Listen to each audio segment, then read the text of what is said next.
This is Juno Beach on the Normandy coast of France, a place where Canadian contributions helped turn the tide of history. So we're at the Juno Beach Centre in Courseulles-sur-Mer, a museum dedicated to Canada's role in DDay and the liberation of Europe. In this video, I'll take you to Juno Beach, inside the Juno Beach Centre, and to the nearby Canadian War Cemetery in Beny-sur-Mer, places that stand as enduring testaments to Canada's commitment to freedom and democracy.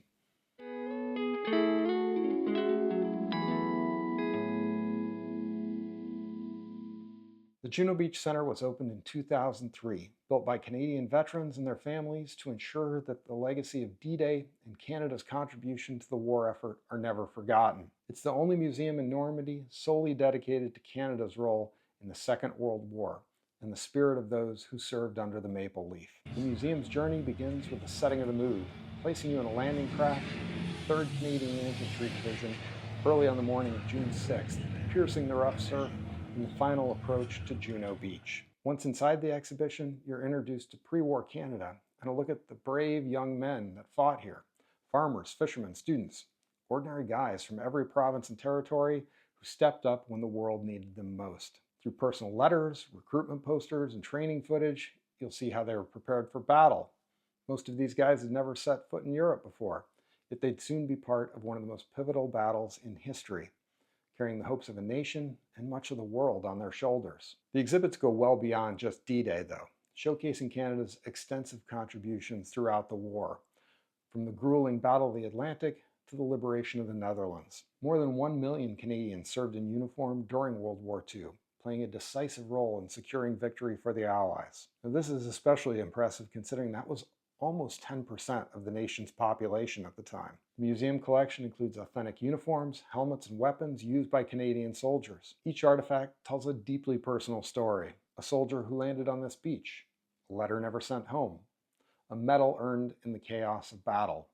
These items remind us that history is not just about dates and numbers, it's about real people who gave everything for our future. And one of the most moving parts of the museum is an interactive exhibit that allows you to follow the footsteps of individual soldiers on D-Day. You learn their names, see their faces, and hear their stories as they advance across the beach under relentless fire. The museum concludes with a moving tribute to the legacy these soldiers left, the vibrant and multicultural Canada of today. The museum also hosts special exhibits, and during my visit, they had a display commemorating the 100th anniversary of the Royal Canadian Air Force. Now, to more fully grasp the magnitude of what happened here, you have to go outside.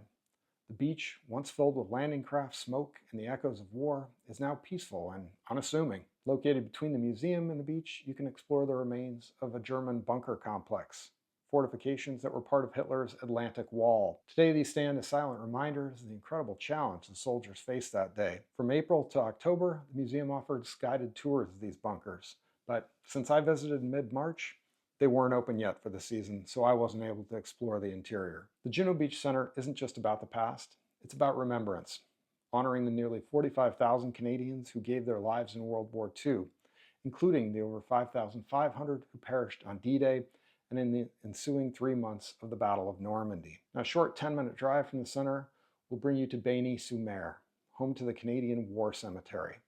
Now, here lies over 2,000 Canadian soldiers who fell on D-Day and in the early days of the Normandy campaign. Walking amongst these rows of headstones is a deeply moving experience. Each name is a young Canadian who left home, crossed an ocean, and never returned. It's especially humbling to see the ages inscribed on the stones.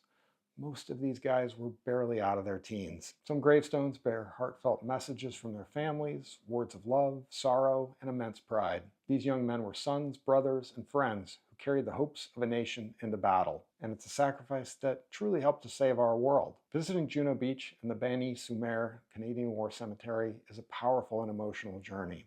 It's a reminder of the price of freedom, the cost of war, the bravery of those who fought, and the duty we have to honor their memory. If you do ever have a chance to visit, do it.